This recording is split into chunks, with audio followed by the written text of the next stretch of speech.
As I shared at the end of our last story, David became enormously successful as king. He grew prosperous and wealthy. He grew up and got married. He ruled a prosperous people. But as I'm sure you've heard, with great power comes great responsibility. And both that power and that responsibility began to really weigh on David. I imagine anybody under that kind of weight would begin to crack, and that's exactly what happened to David. Pretty soon, instead of going into battle with God, David sent others to go into battle. And one of those times that he'd sent others into battle, he was sitting on the roof of his palace back at home comfortable and noticed a woman was on another roof, and she was bathing, and she was beautiful. So David wanted to get to know her. He invited her over, and of course, what was she to do? This was the king asking her, so of course she went. She couldn't say no. Got to know her a little bit more. She was Bathsheba, the wife of Uriah, one of the commanders in David's army. But as time went on, David took advantage of the relationship. He abused his power and had an affair with Bathsheba. Not long after that, it was pretty clear to her that she was pregnant and told David, and he went into full-on crisis mode. Like anybody else who does something that they're really ashamed of, he tried to hide it. He brought Uriah back from war and said, "Oh, Uriah, you've been working so hard. You've been so faithful to the kingdom. You should have a night with your wife to relax and enjoy." The thing is, Uriah was also a faithful man. Instead of going back home, Uriah slept at the gates of the palace. When David found out, he asked Uriah why he did that, and Uriah said, "Well, Israel is under threat. My men are fighting as we speak. The Ark of the Covenant is risk. I can't enjoy the comforts of home."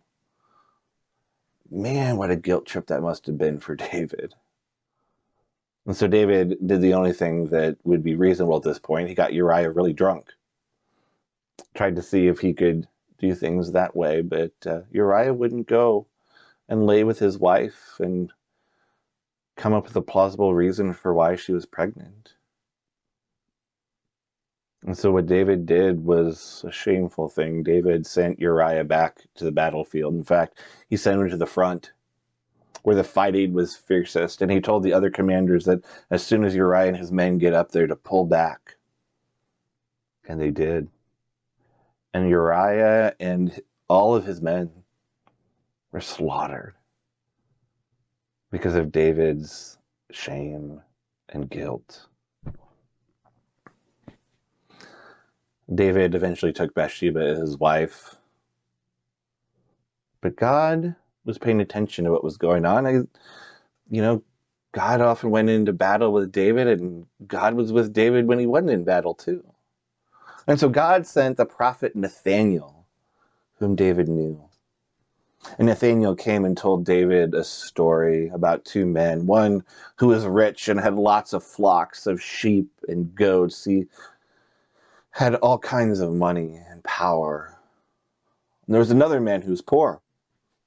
The only thing he had was a little lamb. This lamb was so precious to him, it would eat his food. It would even drink out of his cup and sleep with him at night. And the traveler came to visit the rich man, but the rich man didn't want to take from his herd that was so nicely organized. And so he took the lamb from that poor man and slaughtered it and served it to the traveler. David was infuriated by this story. He thought this man was the worst kind of person ever. In fact, he said this man deserves to die because he has no pity. I imagine Daniel paused a moment and then said, "You are the man. God gave you everything. It wasn't enough for you, David." Now, I think most kings probably would have taken off Nathaniel's head right then and there, but David was different. David was faithful, even though he had his struggles, even though he was buckling under the weight. David listened. He repented. He changed. He admitted the wrong that he had done. He pled with God, and he dealt with the consequences. I think that's one of the things that makes David unique.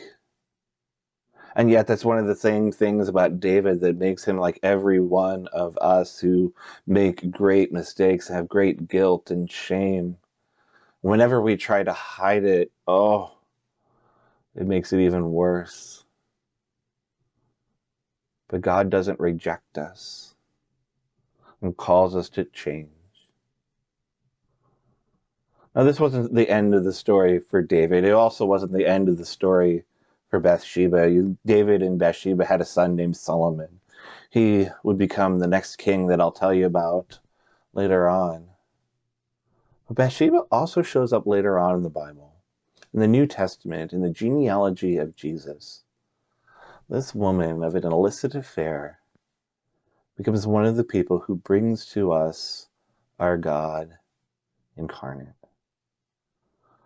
What a blessing that she is to us, even if she was part of a bad situation.